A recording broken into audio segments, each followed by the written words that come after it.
A gente está falando de saúde, porque temperatura interfere, né? E tem pesquisas aí que não param, né? E uma delas tem causado polêmica, vem dos Estados Unidos.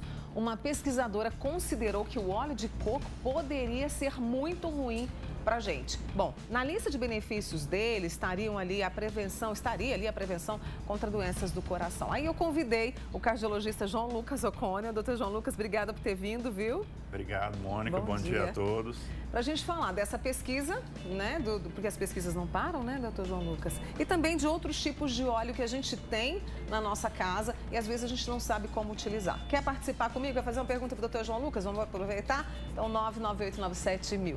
João, você viu essa pesquisa, né? Dessa pesquisadora de Harvard, se não me engano. Vi. E ela falou, ela classificou, são palavras dela, que o óleo de coco seria um veneno. Isso, Infelizmente, né, Mônica, a gente tem poucos dados na literatura médica, né, sobre os benefícios de diversos tipos de alimento, dados confiáveis, né? Nós temos muitos e muitos dados que vêm de pesquisas pequenas, né, que envolvem poucos pacientes. Mas na cardiologia e na medicina em geral, para a gente aprovar os tratamentos, a gente precisa de evidências científicas sólidas, que a gente chama. Ou seja, obtidas do acompanhamento a longo prazo de milhares de pacientes. Então, com alimentação, fica um pouco difícil de fazer isso, né? Quando você vai testar um remédio, por exemplo, um AS, saber se um comprimidinho de AS vai proteger você de ter algum problema na vida. É fácil você pegar 2.000 pacientes e falar, você vai tomar um comprimido de AS todo dia. E 2.000 e você vai falar assim, você não vai tomar. É fácil controlar isso.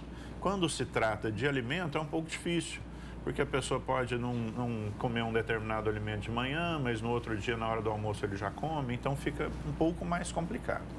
Então, a maioria dos bons dados vem de estudos observacionais, ou seja, eles analisam o que determinada população se alimenta e veem se aquela população tem mais eventos, tipo infarto, tipo um acidente vascular cerebral. Né? Esse dado em relação ao óleo de coco foi obtido de um estudo com uma menor quantidade de pessoas, né, algumas dezenas, que mostrou que realmente aquelas pessoas que comem muito óleo de coco, elas têm um aumento do nível de colesterol ruim, uma diminuição do índice de colesterol bom. E isso está intimamente relacionado com um maior potencial desse indivíduo desenvolver um AVC, um infarto. Então, o óleo de coco em excesso, por aumentar o colesterol ruim, ele pode prejudicar a saúde do indivíduo a longo tempo. Ou seja, aquela palavrinha que é o equilíbrio. Quando vem um produto, né, que se fala dos benefícios, o que acontece? As pessoas acham que é remédio e acham que é milagre. E aí entram no excesso. Isso, exatamente. Então, hoje, né, Mônica, a gente tem muitas condutas que a população obtém por ter ouvido falar numa rede social, né? Então eu ouvi falar numa rede social que é bom você fazer uso disso. E aquilo acaba ficando consagrado, né? Eu estou vindo do Congresso Europeu de Cardiologia, que aconteceu essa semana, e lá foi discutido muito a questão da alimentação e da prevenção contra eventos cardiovasculares, contra o infarto, AVC.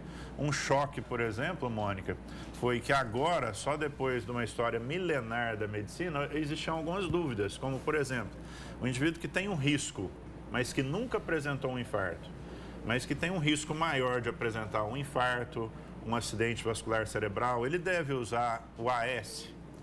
Existia alguma dúvida entre os médicos, será que é bom, será que não é bom? E existiu um grande estudo falando que faz pouca diferença. O ômega 3, também existia essa diferença. Muitos médicos acreditavam que era bom e alguns acreditavam que não era, baseado em estudos menores, como a gente acabou de falar. Mas hoje um estudo com milhares de pacientes mostrou que não faz diferença alguma você usar o ômega 3. Nossa. E assim surgem várias dúvidas, né? Alguém fala que tomar limão é bom de manhã. E aí as pessoas começam a usar suco de berinjela, água da berinjela, né? O próprio óleo de coco. Então isso é baseado em uma experiência pessoal, em estudos pequenos, e as pessoas propagam isso como se fosse um milagre, uma coisa muito boa.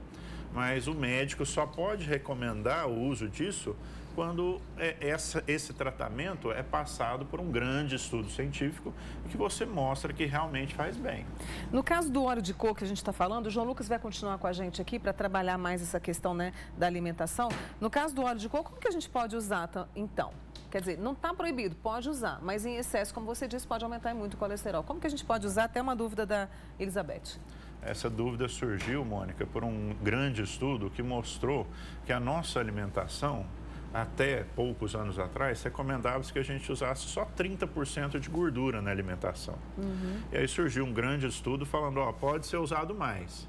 O óleo de coco, como ele tem muita gordura saturada, então foi colocado assim, não, se é bom usar gordura um pouco a mais, vamos usar então uma gordura, uma ótima fonte de energia, de gordura saturada, que é óleo de coco. Óleo de coco. Mas, dentre as gorduras, a gente deve preferir as gorduras mais insaturadas, que têm menor quantidade de gordura animal, de gordura mais rica em hidrogênio. Então, a gordura que a gente deveria usar seria aquela insaturada. Dentre os óleos que a gente usa para preparar a comida, o melhor seria usar o azeite de oliva, que é o melhor dos óleos vegetais. Como as cozinheiras não gostam muito do sabor, então substitui por um outro óleo vegetal, tipo óleo de girassol, óleo de milho, óleo de canola. Esses são os óleos mais recomendáveis. E gorduras presentes em outros alimentos, como a linhaça, como as castanhas, as amêndoas. Isso sim tem uma comprovação científica forte de que isso seja benéfico para a saúde, assim como os óleos dos peixes. Esse papo continua com o Dr. João Lucas O'Connell, que é cardiologista e traz, né, as informações recentes desse congresso que ele participou e tira as nossas dúvidas para que a gente não exagere. O problema é esse, a gente exagera, né? Isso. Manteiga no pão, óleo para refogar, para fritar, gorduras do dia a dia que a gente nem sabe se fazem tão bem, né? A gente discute esse assunto hoje com o cardiologista João Lucas O'Connell. Doutor João Lucas, eu vou trazer algumas perguntas da turma que está participando conosco, como a Alessandra, que emagreceu muito, daqui a pouquinho eu vou mostrar a foto dela, e ela disse o seguinte, que ela faz uso de óleo de baru. Ela toma 15 gotas por dia e nesse óleo também tem ômega 3 e ômega 9. Ela quer saber se faz bem. Deixa eu mostrar enquanto isso a foto aqui para o Marcos Vinícius dela. Mônica, como eu disse, né, então existem muitos achismos que a gente coloca, né, que as pessoas colocam e que podem fazer bem, né? O baru, por ser uma castanha, né, o óleo derivado da castanha pode ser um óleo muito mais insaturado.